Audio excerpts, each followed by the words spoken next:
Prije neki dan, kroz razgovor sa nekim dragim ljudima, sam zaključio da mi je umjetnost donijela sve neke najbitnije ljude u životu. Shodno tome, moram da priznam da sam doktora Barovića upoznao prije tačno 18 godina. Ove godine je to neka vrsta punoljetstva.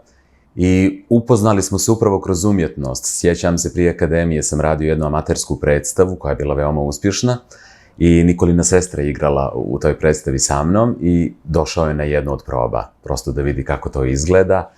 I moram da priznam, kao čovjek koji živim od prvog utiska, kroz razgovor sa njim, nakon tog prvog susreta, moram da priznam da sam vidio da stvarno imam posla sa čovjekom koji zna šta hoće, koji prosto stremi ka svojim ciljevima i da će biti veoma uspješan u svom životu. I sada, nakon 18 godina, moram da priznam da pored tog nekog prijateljstva koje imam sa Nikolom, to je s doktorom Barovićem, moram da kažem da je on neko ko je zadužen za što ljudi vole da kažu moj osmijeh i da se prosto bavi onim što je za moj posao jako važno, a to je izgled mojih zuba.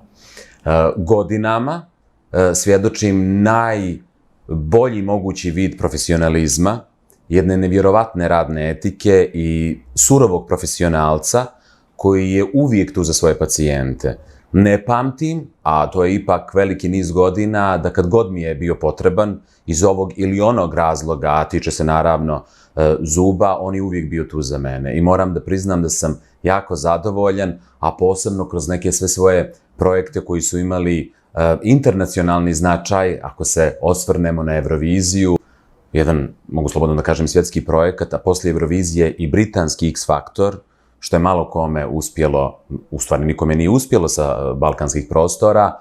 Ono što je bilo nevjerovatno jeste da je, na primjer, Nicole Scherzinger, koja je bila moj mentor iz svjetska zvijezda iz poznate grupe Pussycat Dolls, bila fascinirana mojim osmijehom i uvijek me je zaista pitala kako imam takve zube.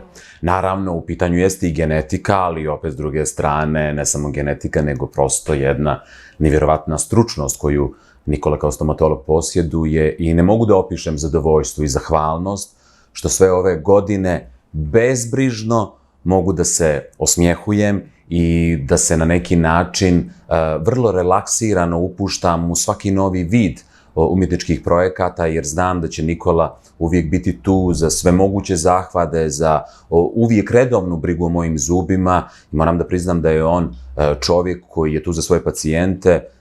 Preko punih 10 godina sarađujem u tom smislu i ne pamtim da se desilo da nekada nije mogao da mi izađe iz susreta ili da bude tu za mene.